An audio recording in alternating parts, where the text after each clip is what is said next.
வந்து stock out ஆயிடுச்சு போல இருக்கு ரெண்டு சோப்பு. ஆமாம் மேம். இன்னும் வந்து சுத்தமாக தீர போகுது. ஸோ இன்னைக்கு ஸ்டாக் ரெடி பண்ணிடலாமா மேம்? எனக்கு ஒரு டவுட், லைக் எனக்கு மீன்ஸ் நம்ம கஸ்டமருக்கு ஒரு டவுட்டு.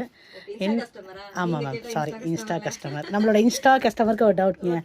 என்ன அப்படின்னா, நம்மளோட சார்கோல் சோப் இருக்குது இல்லைங்களா, அதை வந்து எந்த ஸ்கின் டைப் இருக்கவங்க யூஸ் பண்ணலாம், என்னென்ன பெனிஃபிட்ஸ்ன்னு கேட்டிருக்காங்க மேம். Okay okay super. நம்மளோட சார்கோல் சோப்பு தான் அடுத்தது ஃபர்ஸ்ட் ரெடி பண்ணணும்னு நினைக்கிறேன்.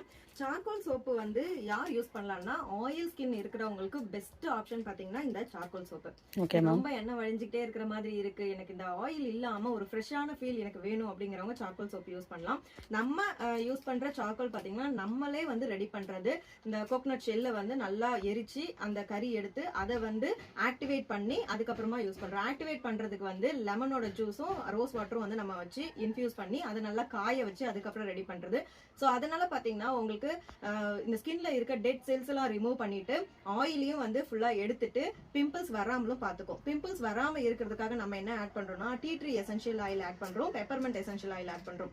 ஸோ இது ரெண்டுமே வந்து ஸ்கின்னை வந்து கிளீனா வச்சுக்கிறதுக்கும் பிம்பிள்ஸ் வராம இருக்கிறதுக்கும் ரொம்பவே ஹெல்ப் பண்ணும். பிம்பிள்ஸ் கண்ட்ரோல் பண்றதுக்கு நம்மகிட்ட ஆன்டி ஆக்னி சோப்புமே இருக்கு. பட் அது ஆல்ரெடி பிம்பிள்ஸ் நிறைய இருந்து எனக்கு வந்து அந்த பிம்பிள்ஸ் கண்ட்ரோல் ஆகணுங்கிறவங்க ஆன்டி ஆக்னி சோப்பு யூஸ் பண்ணலாம். எனக்கு ஆயில் வந்து நல்லா கண்ட்ரோல் ஆகிட்டு எனக்கு ஸ்கின் நல்லா பிரைட் ஆகணும் அப்படிங்கிறவங்க நம்மளோட சார்கோல் சோப்பு யூஸ் பண்ணலாம். டவுட் கிளியர் ஆயிடுச்சா? ஆயிடுச்சு மேம்.